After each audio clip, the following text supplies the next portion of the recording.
Come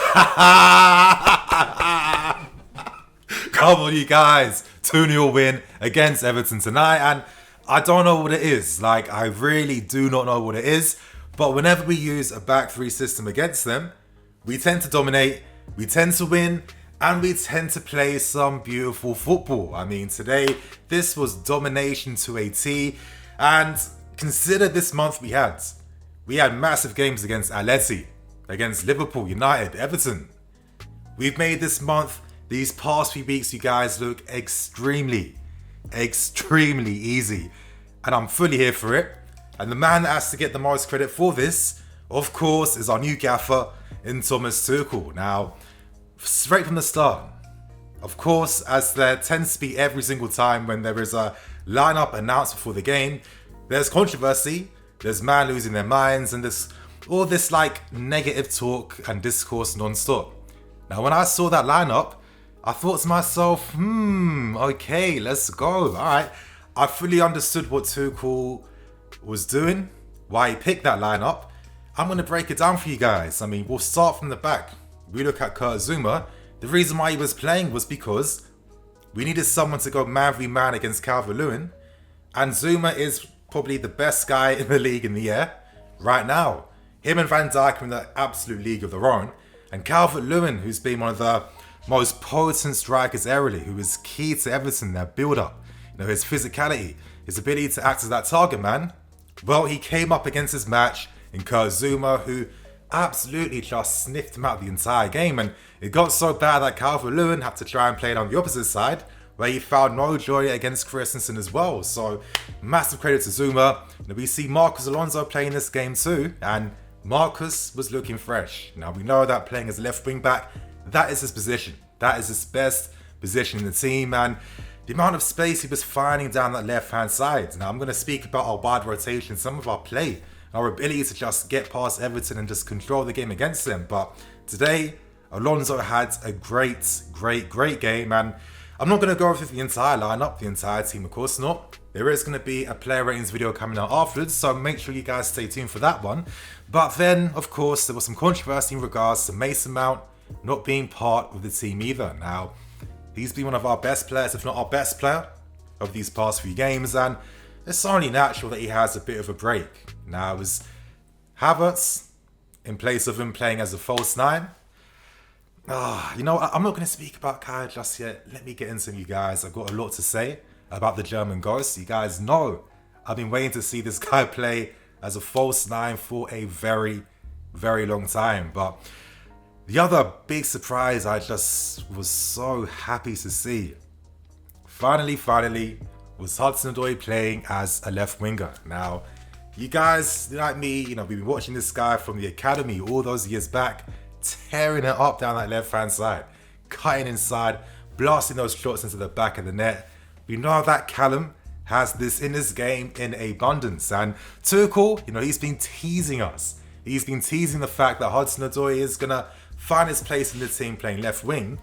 And I'll give you guys a little bit of context. Now, I can't remember if I mentioned this in a previous news video, but Tuchel at Paris Saint-Germain, one of his big mistakes that he made was that at the start, he gave too much freedom and power to your Neymars. You know, it was getting to a point where, you know, training sessions were getting actually changed to just accommodate Neymar, you know, his lifestyle as well. And of course, one of the big mistakes that Tuchel himself made, not only was it that, was the fact that he never got these guys pressing from the front.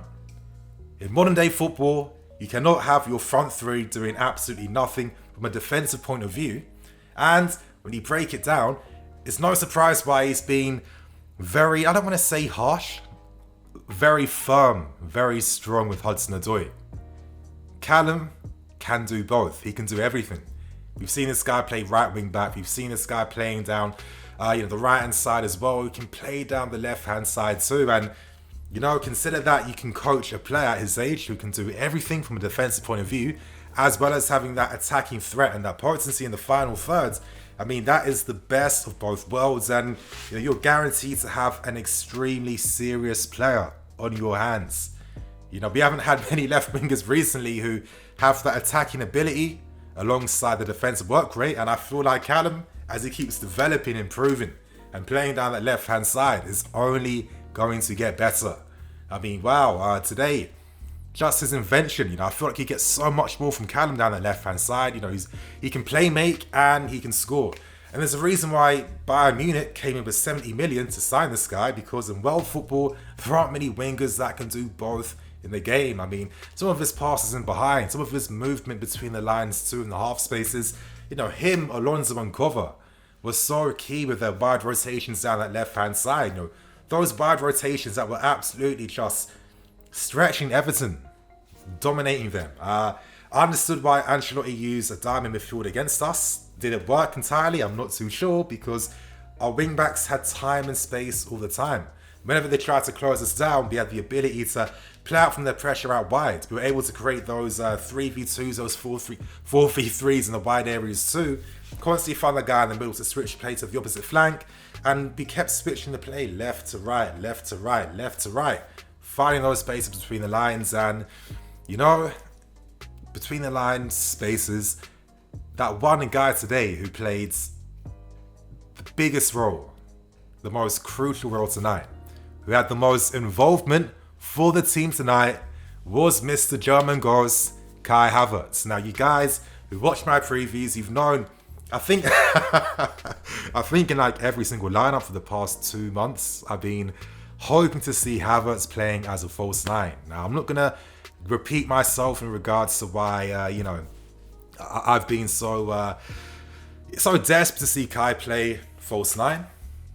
Back during the Leverkusen days, you guys, second half of last season, he was scoring the goals in that position. And I think today it's clear to see why.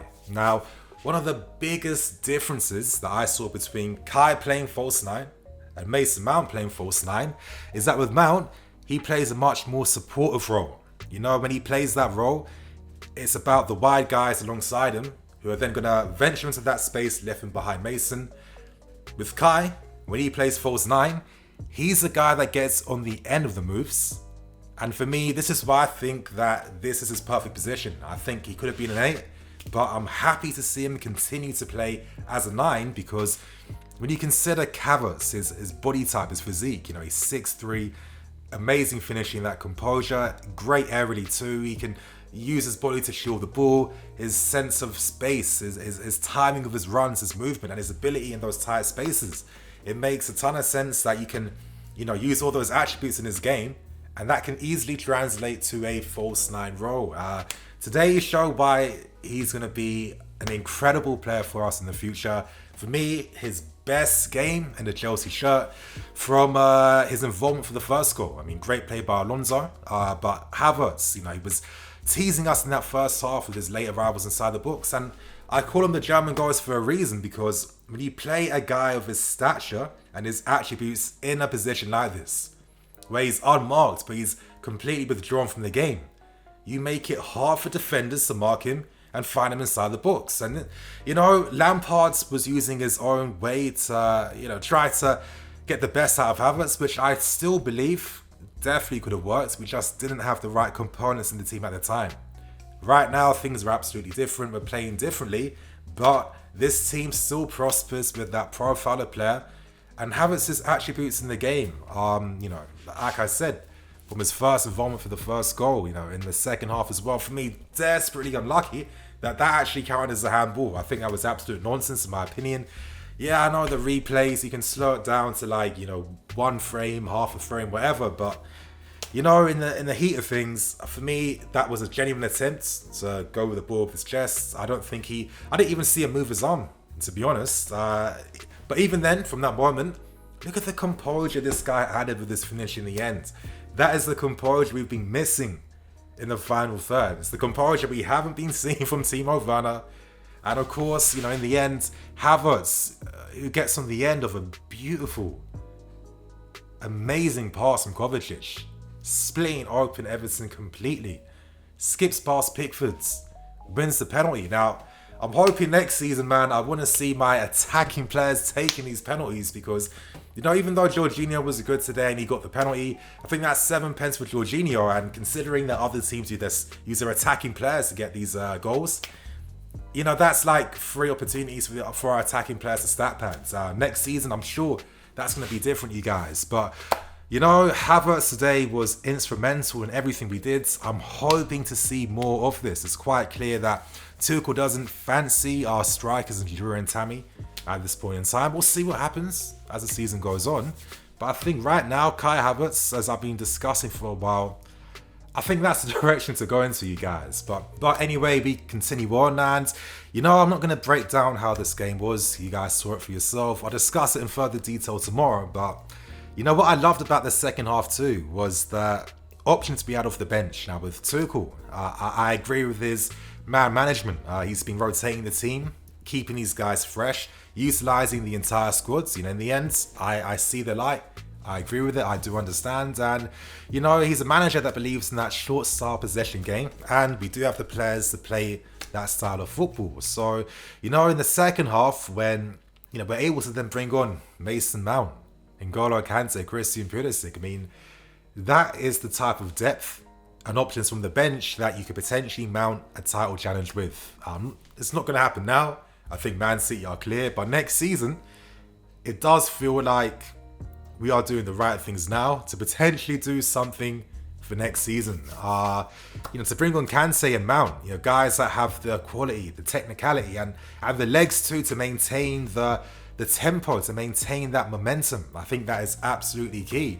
And we weren't able to give Everton any opportunity to rest throughout this game today.